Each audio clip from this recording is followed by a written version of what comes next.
तमाम मेहमान इस वक्त हमारे साथ मौजूद है और सबसे बड़ा सवाल ये है ना कि ऐसे लोकतंत्र बचाएंगे। जब शपथ ली थी राहुल गांधी ने, शपथ ली थी तमाम और सांसदों ने, और उसके अलावा हमने देखा जब संसद में पहुंचे थे विपक्ष हाथ में संविधान की कॉपी लेकर के, खुद अखिलेश ने शपथ ली थी। खैर नेताजी तो उस वक्त 21 महीने इंदिरा गांधी ने जेल में डाल दिया था, विपक्ष में है, राहुल के साथ खड़े, उनका क्या इस पर पक्ष है वो भी हम बात करेंगे।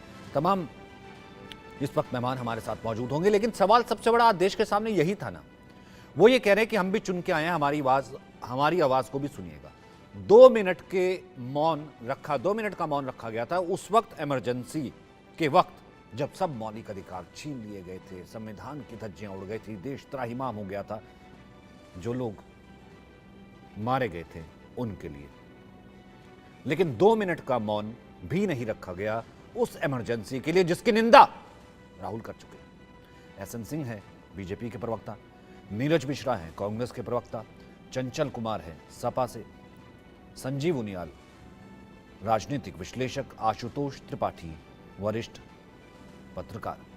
सबसे पहले मिश्रा जी, क्योंकि राहुल ने कहा कि हमारी आवाज भी सुनिएगा, हम चुन करके आए हैं, सहयोग देते हैं, बहुत अच्छा लगा, पीएम के साथ खड़े होकर के वो गए, स्पीकर को चेयर पे बिठाया, वो इमरजेंसी जिसकी बात राहुल गांधी, यानी जिसकी राहुल गांधी निंदा कर चुके हैं, खेद जता चुके हैं, उस इमरजेंसी के निंदा प्रस्ताव पर जिस पर 50 साल पूरे हो रहे हैं, उस इमरजेंसी में मारे गए लोगों के लिए 2 मिनट के लिए मौन रहना भी गवारा नहीं हुआ और हंगामा इतना।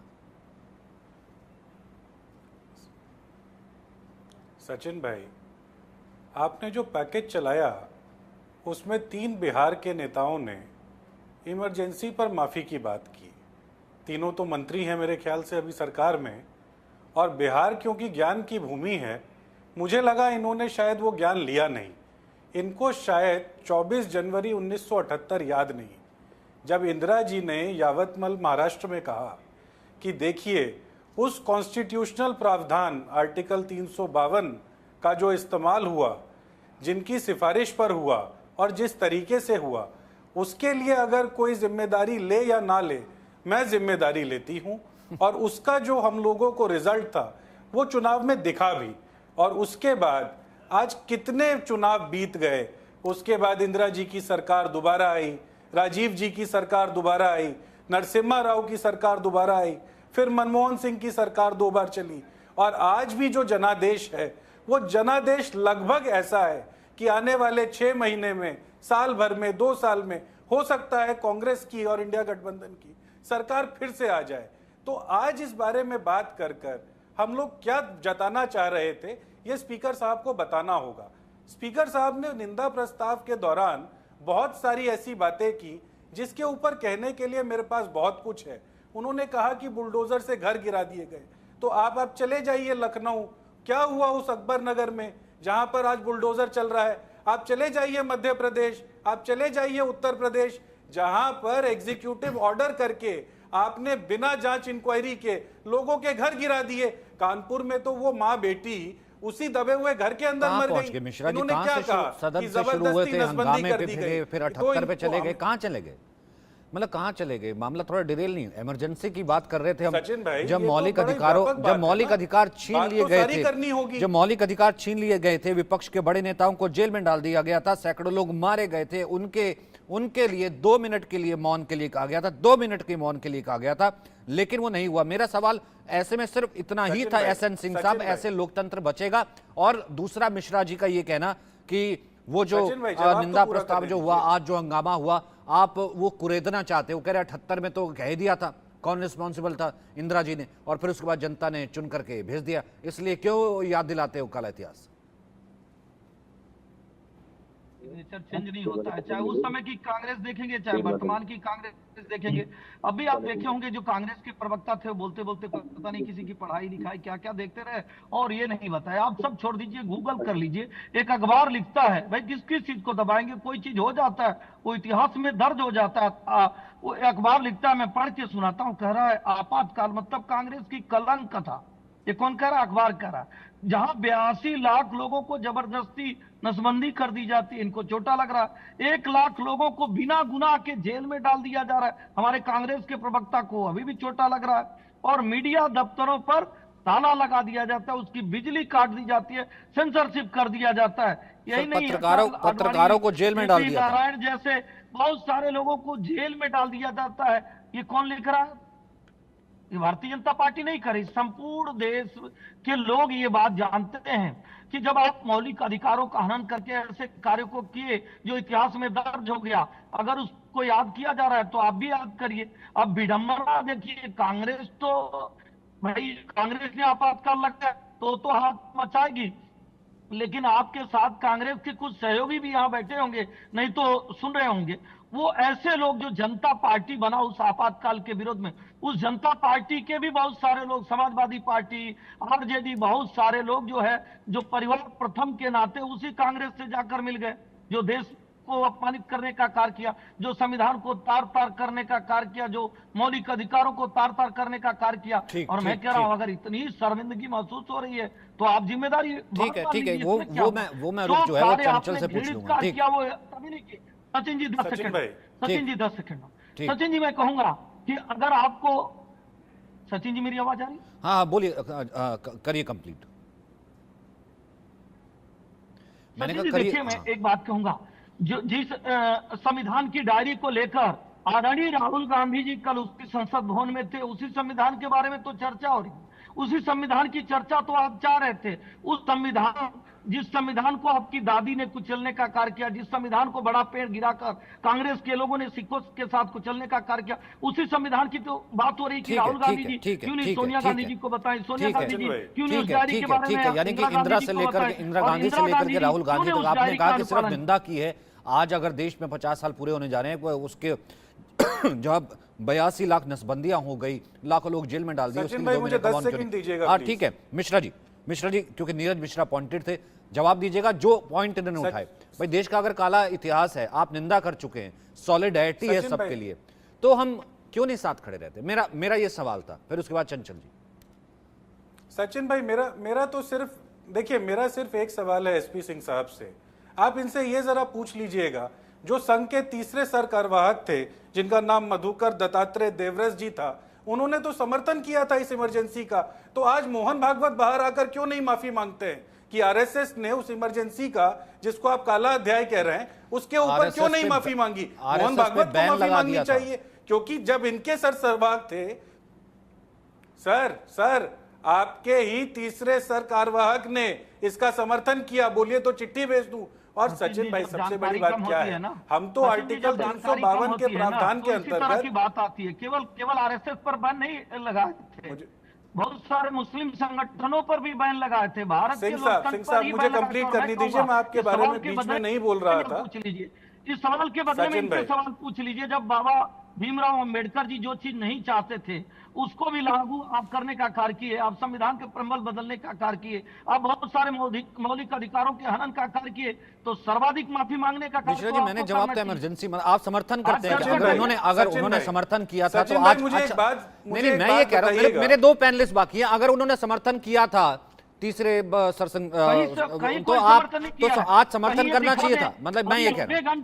तो अब एक सेकंड, एसएन सिंह अपनी टर्न आपसे यही तो कह रहा हूं, जब 1978 में हम लोगों ने इस बात को सेटल कर दिया, तो आज 50 साल के बाद इस बात का क्या मतलब बनता है? सेटल होता है, आपने देश को 282 लाख लोगों की नसबंदी कर दी, जिसको हजारों लोग जो है, सैकड़ों लोग जो है उनकी जो है मौत हो गई, लगा दी आपने, उसके लिए तो माफी मांगी नहीं। सेटल्ड हो गया जो है वो तो मौलिक अधिकार है ना। एक सेकंड सर, एक सेकंड मिश्रा जी, एक सेकंड हो गया। अब आप फिर पहुंच जाते हैं एमपी। आपके पास जवाब ही नहीं है मिश्रा जी, आज आपके पास जवाब नहीं है। एक सेकंड, एसएन सिंह जब आपकी टर्न आएगी तब बोलिएगा। मिश्रा जी आज आपके पास जवाब नहीं है, आप पहुंच गए कहीं और। ठीक है चंचल जी, मुझे आप बताइए, इन्होंने कहा सेटल्ड कर दिया। सचिन भाई, अखिलेश जी बैठे हुए थे, अखिलेश जी के पिताजी नेताजी, एक सेकंड मिश्रा जी, अखिलेश जी बैठे हुए थे, उनके पिताजी नेताजी को कौन भूल सकता है, 21 महीने तक जेल की यात्रा दी थी, जिसको नीरज जी कह रहे थे कि 78 में सेटल कर दिया था। हो गए होंगे सेटल्ड। चंचल जी पॉइंटेड रहिएगा, सेटल्ड हो गए होंगे, इन्होंने क्या सेटल्ड कर दिए थे? देखिए सचिन जी, मैं आपसे बड़ी विनम्रता से एक बात कहना चाहता हूँ। बड़ी ईमानदारी से समाजवादी लोग जो है, श्रद्धेय नेताजी 21 महीने जेल में रहे और ये वाकई वो दौर था, लेकिन इसके लिए कांग्रेस ने कई बारी कई मंचों पर उन लोगों ने माफी मांगी है कि आपने देखा होगा, आपने भी जिक्र किया कि आदरणीय राहुल गांधी ने भी इस बात का जिक्र किया कि वो दौर गलत था, वो समय गलत था, जो भी हुआ वो गलत था। लेकिन मैं एक बात पूछना चाहता हूँ, घोषित इमरजेंसी और अघोषित इमरजेंसी में क्या फर्क है? आपने देखा होगा जिस तरीके से इसी इसी हिंदुस्तान के अंदर मणिपुर हमारा राज्य, जिस तरीके से प्रधानमंत्री जी से लोग लगातार संसद भवन के अंदर इस बात की मांग उठाते रहे कि प्रधानमंत्री दो शब्द बोलने मणिपुर को लेकर के, लेकिन प्रधानमंत्री जी के मुंह से मणिपुर नहीं निकला।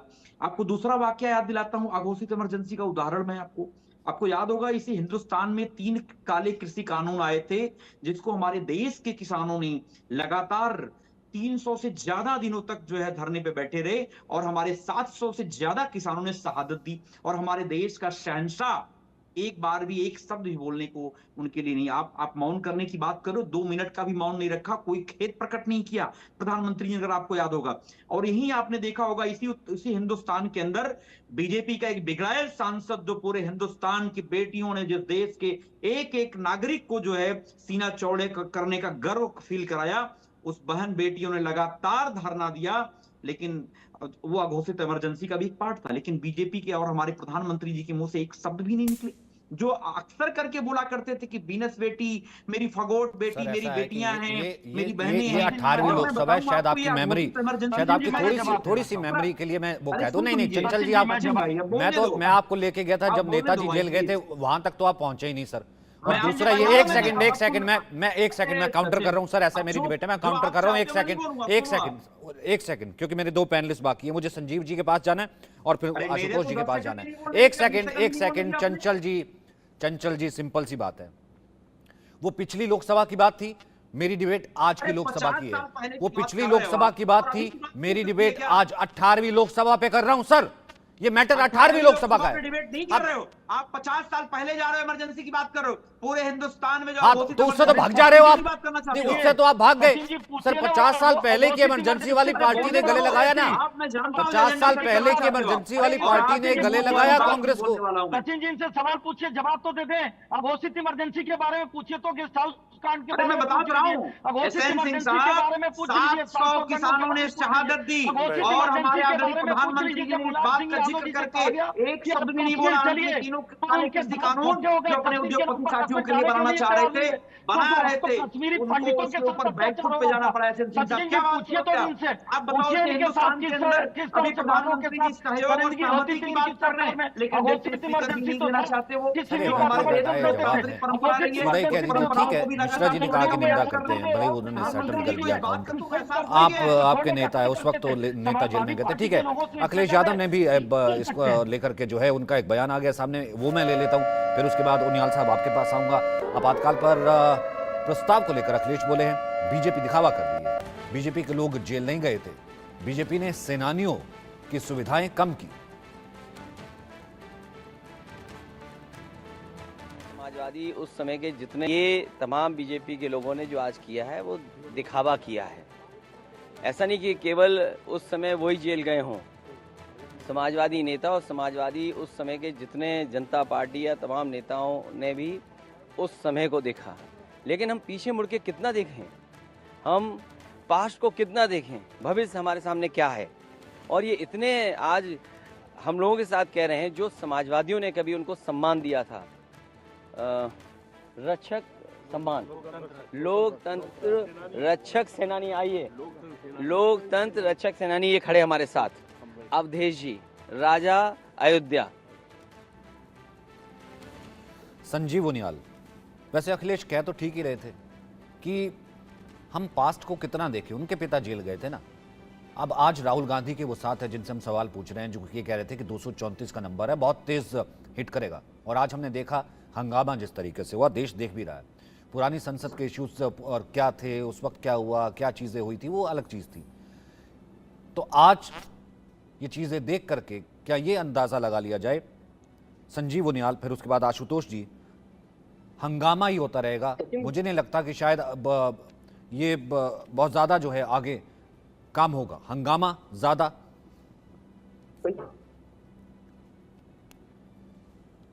सचिन, संविधान की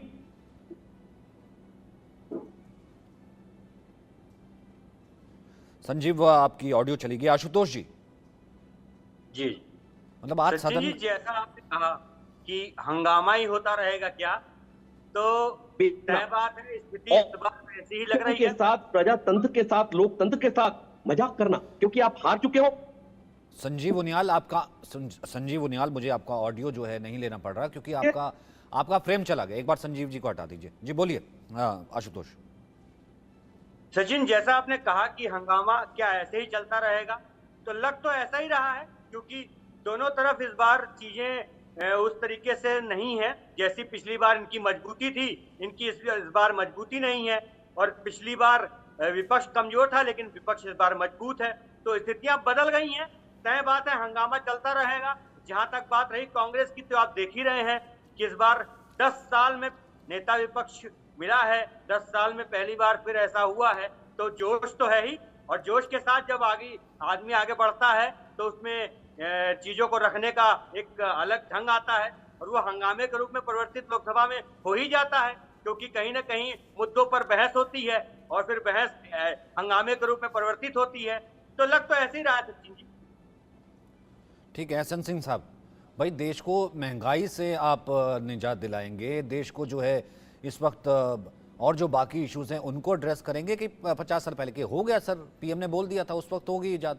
अब सदन चले, दोनों इकट्ठे आए थे, इतना अच्छा मौका था, फिर वही बातें, फिर वही चीजें। देखिए अखिलेश ठीक कह रहे थे, नहीं फिर तो अखिलेश ठीक कह रहे थे एहसन सिंह जी कि पास्ट को याद करते रहेंगे कि ये काला हुआ, उसने किया था, उसने किया था। अब मैं जवाब दे रहा हूँ 10 सेकंड। देखिए सचिन जी, जनता से बढ़िया मूल्यांकन कोई करता नहीं, और जनता ने मूल्यांकन में 100 में लगभग सर्वाधिक नंबर अगर किसी को दिया 240 सीटें भारतीय जनता पार्टी को, और उसके सहयोगियों की अगर सरकार बनाती है तो जनता इसी नाते बनाती है कि भारतीय जनता पार्टी पे विश्वास दिखाती है, और उस विश्वास पे हम खरे उतरेंगे। आपके जिम्मेदार चैनल पे बहुत जिम्मेदारी से कह रहा हूं, लेकिन मैं कह रहा हूं कि अगर कोई बात होती है और आप बार बार कहते हैं कि लोकतंत्र है ही नहीं भारत में, विदेशों में, वो भी यहाँ नहीं विदेशों में जाकर कहते हैं, और भारत की एजेंसियों से लोकतंत्र है ना, देखा तो सही विदेशी सर आज देखा तो सही लोकतंत्र है, तभी तो आज नेता विपक्ष और मोदी जी इकट्ठे थे सर, नेता विपक्ष और मोदी जी इकट्ठे थे, ओम बिरला को वो ऊपर लेकर के आए, लेकिन तीसरे दिन तक इमरजेंसी इमरजेंसी इमरजेंसी, और मतलब इमरजेंसी पर ही जो है अगर हंगामा होता रहेगा, नहीं एक सेकंड, अगर इमरजेंसी पर ही हंगामा होता रहेगा, तीसरे दिन हंगामे के बीच शपथ लेते रहेंगे सांसद, तो मुझे एक बात बताइए ना, वो भी फिर 2-4-20 नहीं है, वो भी 250 के करीब बैठे हैं, 234 लेकर के आए हैं, और आप 240 पे, वो ये बता रहे हैं। सचिन जी अच्छी बात है। अभी सुनिए, हमारे समाजवादी पार्टी के मित्र ने कहा घोषित आपातकाल। आप बताइए, ये आपातकाल है, एक स्वतंत्र पत्रकार के तौर पे, एक स्वतंत्र जिम्मेदार चैनल के नाते आप डिस्कशन कर रहे हैं, और उसमें सहयोगी सत्ता पक्ष और विपक्ष दोनों भाग ले रहा, दोनों अपनी अपनी बात कर रहा है, संसद में भी कह रहा है, सड़क पे भी कह रहा है, और चैनल पे भी कह रहा है यह घोषित आपातकाल है। समाजवादी पार्टी के लोग जानते हैं क्यों कहते हैं? क्योंकि समाजवादी पार्टी के लोग कांग्रेस के बाद अगर लोकतंत्र को खंडित करने का, सर्वाधिक खंडित करने का, बाबा साहब की मूर्ति तोड़ने का, बाबा साहब की मूर्ति पे काली पोतने का, बहन मायावती जी के साथ गेस्ट हाउस जैसा कांड करने का, और अपनी सरकार में रहते हुए तुष्टीकरण के नाते अपराधियों को, आतंकवादियों को छोड़ के जिस तरह से समाज को खंडित करने का कार्य किया, निश्चित तौर पे वो सहयोगी के तौर पे साथ आएंगे। लेकिन हम एक बात जरूर कहेंगे, विश्वास दिलाते हैं कि आदरणीय प्रधानमंत्री जी ने 16वीं लोकसभा के लास्ट में भी और 17वीं लोकसभा शुरू हुई तब भी सबसे कहे कि लोकतंत्र की 2 धुरी होती है, सत्ता पक्ष और विपक्ष दोनों का कार्य होता है देश की खुशहाली के लिए कार्य करना, लेकिन आपको स्वीकारना होगा ना, जब आप एक डायरी लेकर दिखाएंगे, उम्मीद करते हैं कल हंगामा नहीं होगा। ठीक है, उम्मीद करते हैं कल हंगामा नहीं होगा। ठीक है सर, उम्मीद करते हैं कल हंगामा नहीं होगा। ठीक है, आपका काउंटर जो है वो चंचल पे था, नहीं ठीक है, आपका काउंटर चंचल पे था, समाजवादी पार्टी पे था, और अखिलेश ने जो बयान दिया वो आपको मैंने सुनवाई दिया, लेकिन उससे पहले क्योंकि एक भी कमेंट नहीं हुआ है उनियाल साहब का, तो इसलिए बताइए। सचिन, हाँ मैं एम आई ऑडिबल, मैं सुन, हाँ संजीव जी बोलिए, अब आ रही है, पहले आप फ्रीज हो रहे थे। सचिन 2 बातें हैं, भारतवर्ष की जो प्रजातंत्रता है, उसकी लोकतंत्रता है, उसका बेसिक जो है, उसकी बैकबोन जो है वो उसका कॉन्स्टिट्यूशन है, संविधान है, और जब संविधान का आप उपहास करते हैं अपने सिर्फ एक छोटे से गोल के लिए, क्योंकि आप सत्ता से बाहर जाने के बिल्कुल कगार पर खड़े थे और आपको कोर्ट ने बिल्कुल ऐसे घोषित कर दिया था क्योंकि आप सरकार से बाहर जाने वाले थे। तो आपने क्या किया, उसका उपहास उड़ाया और इमरजेंसी लगा दी। क्योंकि आज ये इसलिए डिस्कस हो रहा है क्योंकि 5 जून 1975 का वो दिन था, काला दिन। आज के दिन आपने सबकी जो है वो मौलिक अधिकारों को छीन लिया। आप मौलिक अधिकारों को छीनने का मतलब समझते हैं ना, धारा 352, 356 से स्टेटों के अधिकारों को जहां का प्रेसिडेंट रूल लगा करता है, वो भी कांग्रेस ने, ये कांग्रेस के लोग सुन ले, आपके करोड़ों दर्शक सुन ले, 103 बार धारा 356 लगा के स्टेटों के अधिकारों को छीन के प्रेसिडेंट रूल कर दिया था।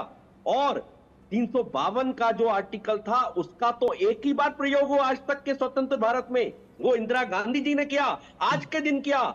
आज रात 12 बजे के बाद सबके मूल अधिकारों को छीन लिया गया, सारे पत्रकारों के अधिकारों को छीन लिया गया, सारे फोटोग्राफर से छीन लिया गया, सारे अखबारों से उनको लिखने का अधिकार छीन लिया गया और 1.25 लाख पॉलिटिकल लीडर्स को अंदर कर दिया।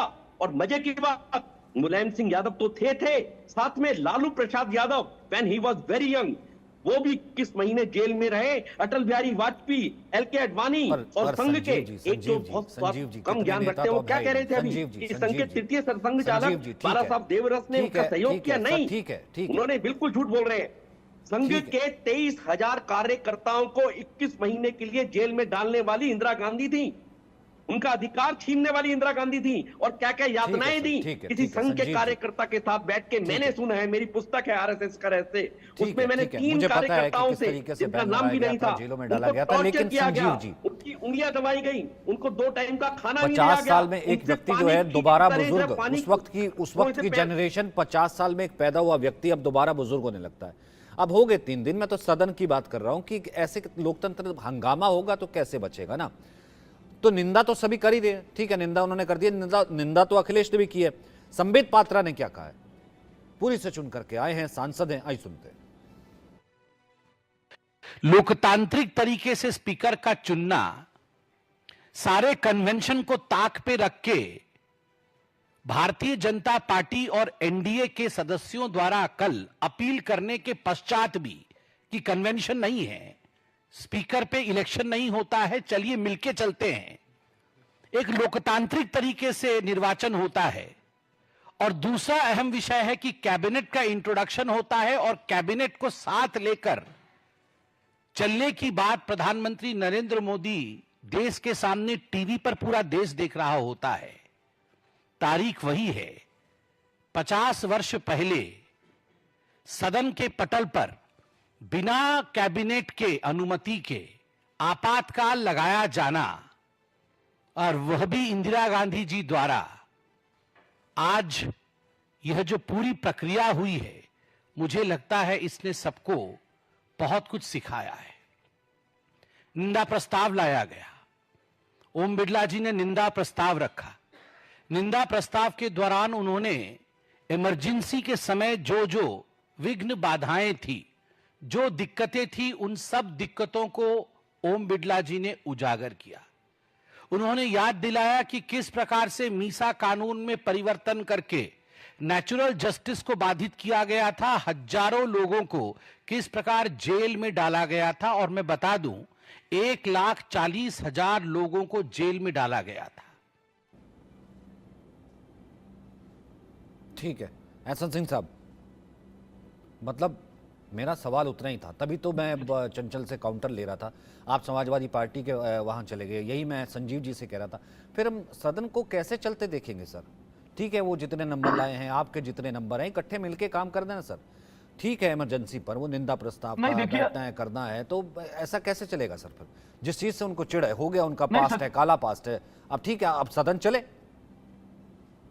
नहीं, बिल्कुल बिल्कुल चलना चाहिए सदन। और मैं एक चीज कहूं आपको, एक दैनिक जीवन का एग्जाम्पल दूं, जब बारिश होती है तो छाता लोग लगाते हैं, कोई शौकीन तो छाता लगाता नहीं है।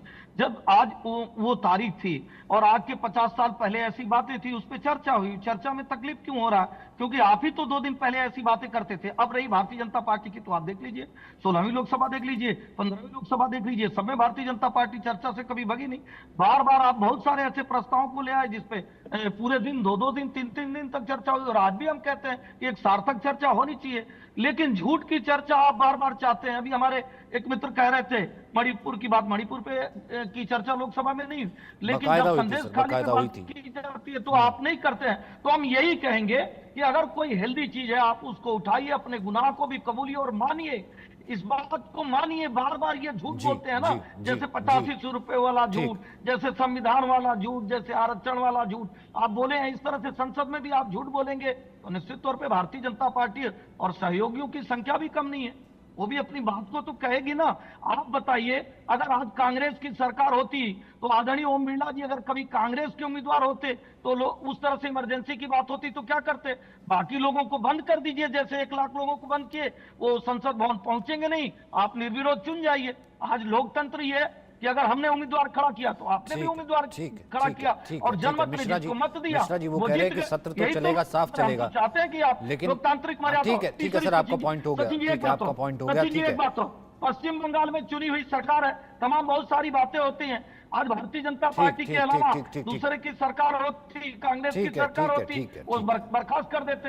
लेकिन भारतीय जनता पार्टी कहती है हम लोकतंत्र में विश्वास करते हैं और लोकतांत्रिक तरीके से चुनी हुई सरकार के अगर खिलाफ कोई भी कार्रवाई तभी करेंगे मैं तो कह रहा हूं ना, लोकतांत्रिक कार्रवाई लोकतांत्रिक तरीके से सदन चले। नीरज मिश्रा जी, सदन में रह करके, सदन की बात करके कैसे सदन चले? ऐसे हंगामा थोड़ा ना होगा। 99-100 सांसद हैं, साथ में बैठे अखिलेश भी, वो भी लेकर के आए हैं, 34-37 बैठे हैं। तो ठीक है सर, मैंने उनसे पूछा सवाल, देश के पास और बड़े मुद्दे हैं। आप मणिपुर जाते हैं, ठीक है, दुनिया जानती मणिपुर में क्या हुआ, गृह मंत्री ने जवाब भी दिया, 3 दिन कैंप भी किया था, और भी बाकी चीज़ें और वो जो इश्यूज़ है वो मौजूद रहे।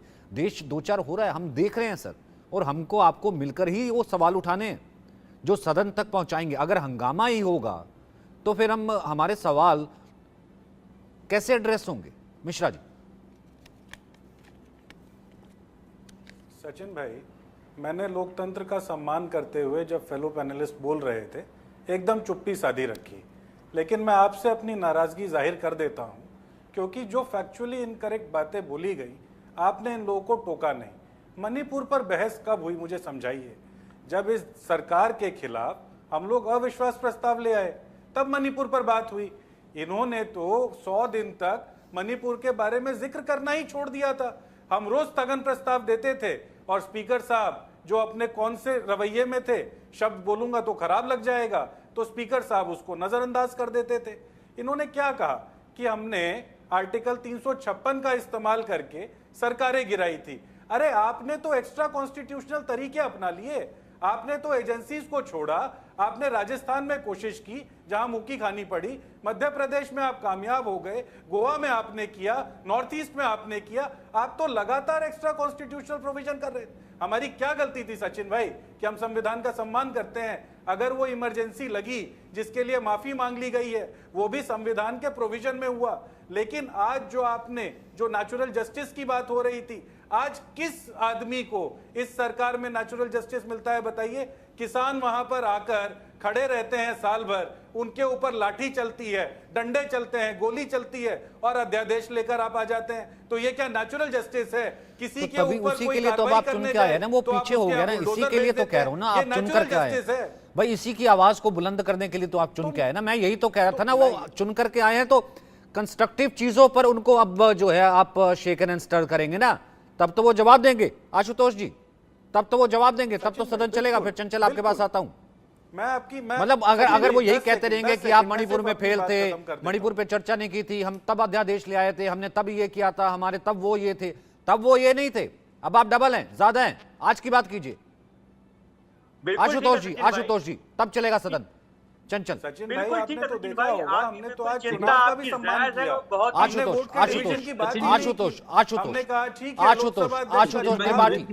आशुतोष त्रिपाठी जी, जब डिप्टी चेयरमैन का चुनाव होगा तब आशुतोष त्रिपाठी जी, लेकिन पहला मोशन आशुतोष त्रिपाठी जी नहीं सुनेंगे ना, आपकी बात को नहीं सुनेंगे। के तहत करते हैं कि आप उस संविधान को डिमीन कर दें। आशुतोष त्रिपाठी, अरे आप अपनी चर्चा कर लीजिए ना, आप बताइए कि बड़ा पेड़ गिरा के सिखों के साथ गुनाह करना कहां संविधान में लिखा हुआ है? कौन कहा आप हिंदुओं को आतंकवादी कह दीजिए? कौन कहा आप जिस जिस तरह से चुनी हुई सरकारों को 103 बार बर्खास्त किए कर दीजिए। आज चर्चा जिस बात पे हो रही है, आप माफी मांगिए गलती की है तो, देखिए, और बार बार मुझे माफी लगता मांगिए। है सिंह जो साहब चीज वो कह रहे वो मांग दर्ज हो चुके गया, मांग उसको चुके एक मिटाना सेकंड चाहिए। एहसन सिंह वो मांग चुके एहसन कि सिंह इस मांग देश चुके के मेरा मेरा अंदर मेरा सवाल जो है आपने आशुतोष मेरा पाप सवाल किए हैं, आशुतोष तिवारी आपने जी इस से देश था। को बेच वो दिया माफी उन मांग लोग चुके पहले एक के सेकंड हाथों में। सभी आप इकट्ठे उसके बोलेंगे ऊपर बहस कर लीजिए सभी ना। इकट्ठे बोलेंगे इस देश तो के ऐसा किसानों सब पर इकट्ठे गोली बोलेंगे चलाने पर तो आप बहस कर सब लीजिए। इकट्ठे बोलेंगे मणिपुर में आग सर आप लगाने बाद पर में बहस कर लीजिए करिए। मैं नंबर लद्दाख शेयर में कर जो दूंगा चीन घुसा है उस पर नीरज बहस मिश्रा करिए। नीरज केरल मिश्रा का पोर्ट नीरज आप मिश्रा बात मंत्री कर रहे हैं। कहता नीरज है मिश्रा कि नीरज मिश्रा आपका नीरज बातों पर मिश्रा बात करेंगे। नीरज कहता है मिश्रा राज्यों का प्रदेश नीरज है मिश्रा राजस्थान में। नीरज आप मिश्रा चर्चा जिस पे हो रही है उस पे करिए। हाँ मुझसे ठीक है कहाँ भाग के जा रहे हैं? एहसन सिंह और नीरज मिश्रा को एक दूसरे का मैं मोबाइल नंबर सेंड कर दूंगा। आपको एक दूसरे पे जिससे चर्चा करनी है फोन करके कर लीजिएगा। और भी पैनलिस्ट हैं, चंचल जी बैठे हुए हैं, आशुतोष जी भी हैं। अब यहां पर हम आज के मौजू की बात कर रहे हैं, इस लोकसभा की बात कर रहे हैं। वो तो सवाल पूछेंगे ही, वो पास्ट की बात रहेगी एहसन सिंह साहब, मैंने बोल दिया उनको। अब हम आगे की फ्यूचर की बात कर रहे हैं, इसलिए आशुतोष जी फिर संजीव जी। बिल्कुल ठीक सचिन जी, जैसा आपने चिंता जाहिर की है, बिल्कुल सार्थक चिंता है आपकी कि किस तरह से सदन चलेगा। ऐसे ही हंगामा होता रहा तो क्या होगा। देखिए, इस बार स्थिति भले ही कुछ भी हो, चाहे इस बार विपक्ष और मजबूत होकर आया है, लेकिन उसकी जिम्मेदारियां पहले से ज्यादा बढ़ गई हैं। अब इस बार राहुल गांधी नेता विपक्ष हैं, उनकी जिम्मेदारियां पहले से कहीं ज्यादा हैं। वो कई समितियों में होंगे, कई बड़े निर्णयों में उनकी हिस्सेदारी होगी। और अगर ऐसे ही हंगामा चलता रहा और बीच बीच में चाहे वो मणिपुर आ जाए, चाहे वो इमरजेंसी आ जाए, वो कुछ भी अगर इस तरह से आएगा और स्थिति गड़बड़ाएगी और हंगामा होता रहेगा, तो तय बात है कि किसी भी चीज पे सार्थक चर्चा नहीं होगी, चीजें आगे बढ़ नहीं पाएंगी। तो ये जिम्मेदारी तो इस बार कहीं ना कहीं सत्ता पक्ष के साथ राहुल गांधी के ऊपर भी आ गई है, क्योंकि नेता विपक्ष होने के नाते वो कई चीजों के हिस्सेदार हैं और उनको वाकई उसमें एक्टिव रोल अदा करना पड़ेगा। जाहिर सी बात है। कई बार ऐसा पहले भी होता रहा है, वो सदन में उस तरीके से उपस्थित नहीं होते थे, विदेश चले जाते थे, छुट्टियां मना लेते थे। लेकिन इस बार उनकी जिम्मेदारी बहुत बड़ी है और कहीं ना कहीं उनको इस जिम्मेदारी को निभाने के लिए नहीं सर, वो जिम्मेदारी को समझते होंगे तभी तो, जिम्मेदारी को समझते होंगे तभी उन्होंने पद लिया है। ठीक है, आज जो हंगामा हुआ वो हंगामा नहीं होना चाहिए था, वो हंगामा ठीक नहीं था। लेकिन चंचल जी मुझे एक बात बताइए, ठीक है वो हंगामा ठीक नहीं था जो हंगामा हुआ, और जाहिर सी बात है तमाम कमेटीज बनेंगी जिसके मेंबर जो है राहुल गांधी होंगे, जो चुनने का अधिकार रखती होंगी, तमाम अधिकारियों को चुनने का अधिकार रखती होंगी। यहाँ पर निर्वाचन आयोग के जो है अध्यक्ष को तमाम ऐसी चर्चा होंगी जो पीएम से सीधा सवाल किया जाएगा। इधर पीएम जवाब देंगे और उसके बाद नेता विपक्ष के नाते सीधे खड़े होंगे, सबसे पहले राहुल गांधी, फिर अखिलेश यादव जो खुद डिसाइसिव कितनी कमेटियों के वो भी एक मेंबर होंगे। तो रिस्पॉन्सिबिलिटी तो सदन ठीक से चले, हंगामा ना हो, सबकी बढ़ जाती है ना। चंचल जी देखिए सचिन भाई, जैसे आपने एक बात जो जिक्र किया था पहले, मैं उसको धन्यवाद करता हूं, लेकिन एक बात समझनी पड़ेगी। पिछले 10 साल का अगर इतिहास वाकई देखिए बीजेपी का, जिस तरीके से आपने देखा को 100 से अधिक सांसदों को निलंबित करना, उनकी आवाज को दबाना, कितनी बार सांसदों के माइक को बंद कर देना, लोकतांत्रिक तरीके से चुनी गई कई सरकारों के मुख्यमंत्रियों मतलब को आपको जेल में डाल पिछले 10 देना। साल से पिछले 10 साल की जो किताब आप लेकर के आए हैं संसद में अखिलेश जी के साथ, तो आपको लगता है कि ये चलने आप मन बना के बैठे चलने नहीं देंगे? मुझे जब बोलना हो बीच में घुस जा रहे हो बोलने के लिए आप। सर मैं ये कह रहा हूं कि आप क्या मन बना के बैठे हैं कि ये चलने नहीं देंगे? आप मुझे बताओ, पूरे डिबेट 40 मिनट के दौरान तक मुझे आपने कितना बोलने के लिए दिया है? सर मैं कह रहा हूं ये सारा वक्त ही आपका है, ये सारा वक्त ही आपका है। मैं आपको ये मैं मेरा पॉइंटेड सवाल था यार, सवाल का तो जवाब देंगे ना आप। एक तो बीजेपी का प्रवक्ता, एक तो आप प्रवक्ता बन जाते सर हो। मैं सवाल पूछ रहा हूं कि सदन कैसे चलाएंगे हंगामे से? आप चले गए कि पिछले 10 साल का हम इतिहास पढ़ाएंगे। आप सवाल तो सुनो, आप मैं बता तो रहा हूं, जो लोकतांत्रिक तरीके से चुने हुए मुख्यमंत्रियों को जेल में डालना, और ये लोकतंत्र का आपने बताया कि अघोषित इमरजेंसी कहां पे है। मैंने बताया 700 किसानों की शहादत हो गई, एक बार प्रधानमंत्री जी के मुंह से एक शब्द भी नहीं निकला। आपने देखा होगा इसी उत्तर प्रदेश से लेकर के पूरे देश में जिस तरीके से जो है संवैधानिक संस्थाओं का लगातार बीजेपी ने दुरुपयोग करके कई सारी सरकारों को गिराने का काम किया। पूरे देश में भ्रष्टाचार के नए नए आयाम गढ़े, जितने बड़े बड़े भ्रष्टाचारी थे उनको गले मिलाने का काम किया। अभी हमारे एसएन सिंह साहब बैठे हैं, मैं कई बार बोल चुका हूं इनसे, आप मुझे बता दो हेमंता बिस्वा शर्मा के खिलाफ जो है आदरणीय गृह मंत्री जी ने बुकलेट जारी करी थी वाटर स्कैम की, बड़े बड़े घोटालों के जो है वो सब सारे के सारे बीजेपी में ज्वाइन कर लिए। वो भ्रष्टाचारी नहीं हो सकते हैं, लेकिन एक मुख्यमंत्री को आप जेल में डालने का काम करते हो। और इमरजेंसी की 50 साल पहले की आप बात कर रहे हो। मैं एक बात पूछना चाहता हूँ, आने वाले समय में आप क्या करोगे उसके बारे में बात होनी चाहिए, लेकिन आप जो है बीजेपी का खुद पता, उन्होंने 10 सालों में कुछ किया तो है नहीं। सर आने वाले समय में एक सेकंड वो तो मैंने उनसे पूछा सर, आने वाले समय में आपने तो एक सेकंड मेरे को टोक दिया, प्रवक्ता बना दिया। एक सेकंड एसएन सिंह साहब, एक सेकंड इन्होंने बहुत अच्छे से मेरे को टोक के प्रवक्ता बना दिया। एक सेकंड सर, एक सेकंड क्योंकि मैंने विपक्ष से सवाल पूछ लिया, इसलिए एसएन सिंह साहब रुकिए, ये मेरे को प्रवक्ता बना देते क्योंकि ये 10 साल का इतिहास पढ़ा रहे थे, ये 10 साल का इतिहास पढ़ा रहे थे, क्योंकि मैंने विपक्ष को ये पूछ लिया कि आपकी भी जिम्मेदारी है, भी लगा के पूछा, आपकी भी जिम्मेदारी है, कैसे चलाएंगे, जैसे नीरज जी ने बताया कैसे चलाएंगे। इनका ये ऐसे रटके आए हैं 10 साल के इतिहास का, आज की डिबेट की तैयारी करके नहीं आए और मेरे को प्रवक्ता बता रहे हैं। Thank you Sanjeev Uniyal, Sanjeev Uniyal. घोषित इमरजेंसी के समय बताया मैंने, लेकिन उसको आपको समझ में नहीं आ रहा है। संजीव उनियाल, आप दो नोट, थैंक यू कैबिनेट के फैसले चंचल जी, थैंक यू मुझे बताओ नोटबंदी संजीव उनियाल। नहीं मैं नहीं बता रहा ना, अब पिछले 10 साल का अध्यादेश कब आया, वो आया नीरज सर, वो तो नीरज जी की पार्टी के ज्यादा सांसद थे उस वक्त, तो अखिलेश जी थे ही नहीं, आप क्यों ऐसे चिल्ला रहे हैं संजीव जी? मैंने भाई संसद चला दी है और ये बताई आपको 2-3 बातें बताई कि लालू प्रसाद यादव जो आज इनके बिल्कुल साथी बने हुए हैं, मुलायम सिंह यादव इनके बेटे आज राहुल गांधी के साथ कॉन्स्टिट्यूशन की बुक लेके घूम रहे हैं। मैं आज की बात कर रहा हूं, उस वक्त छोड़िए, आज की बात ही मैं आपको बता रहा हूं कि शायद हार की भी जैसे जीत की एक आदत होती है ना, वैसी सचिन एक हार की भी आदत होती है, क्योंकि आप लगातार 5 वर्ष पहले हारे, 19 में हारे, फिर 24 में फिर हार गए तीसरी बार, और सारे स्टेट्स आपके हाथ से निकल गए, तो आपको लगा कि आज सबसे पहले हम हार का ही सामना कर लें। अरे पहला हिस्टोरिकल स्टेप है अपने आप में कि आपको स्पीकर जो है वो गवर्निंग पार्टी का हाईएस्ट जिसकी सरकार बनती है उसका होता है, और आपको पता है नंबर्स में का आप कहीं स्टैंड नहीं करते, तो पहले दिन ही आपने हार का मुंह देख लिया, क्योंकि आप हार से ही अपना कामकाज शुरू करना चाहते थे, और ये आपके मुंह पर एक चांटा पड़ा है। वास्तव में आपको पता था आप हारोगे, नंबर्स में आप पीछे हो, और जिस सरकार जिसकी होती है उसी का स्पीकर होता है। It is very simple as that. तो आप फिर भी हारना चाहते थे, तो आपने हंगामा इसीलिए किया टेक्निकली। दूसरी बात, इमरजेंसी को कभी नहीं भूल सकते, वो 25 जून की काली रात 1975 की कैसे भूल सकते हैं? तो भूलना चाहिए उसको हमें, नहीं भूलना क्या चाहिए, अपने आप में इतना बड़ा ब्लॉक नहीं है? नहीं भूलना आज तक किसी भी सरकार ने इतना काम किया, 103 बार आपने राज्य सरकारों को बर्खास्त कर दिया।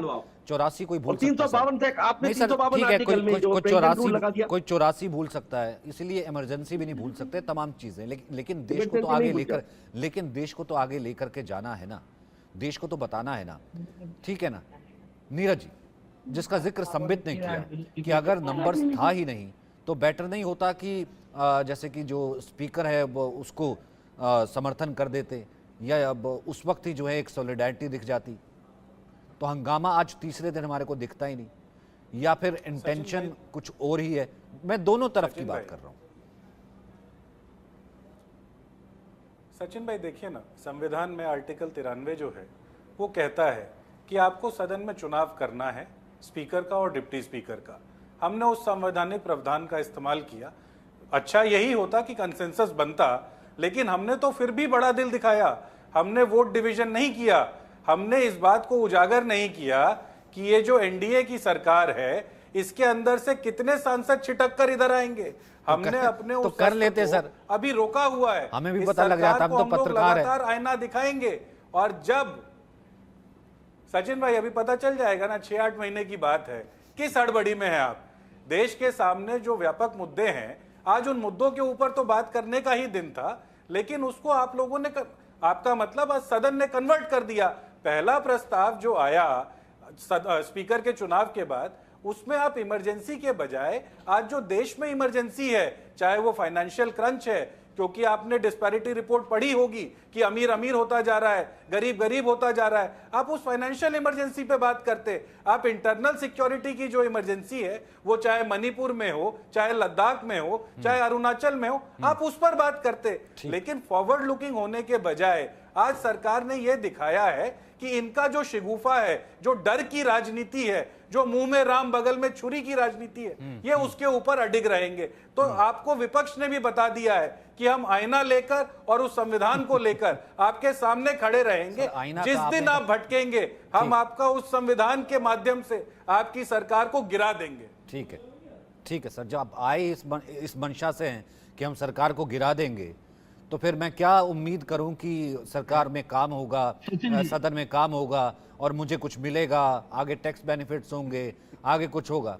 आप ये कह रहे 6 महीने में गिरा दूंगा, ये मैं क्रक्स लेकर के जा रहा हूं। बहुत बहुत शुक्रिया। मेरे ख्याल से राहुल गांधी भी लीडर ऑफ ऑपोजिशन इसलिए नहीं बने होंगे कि 6 महीने में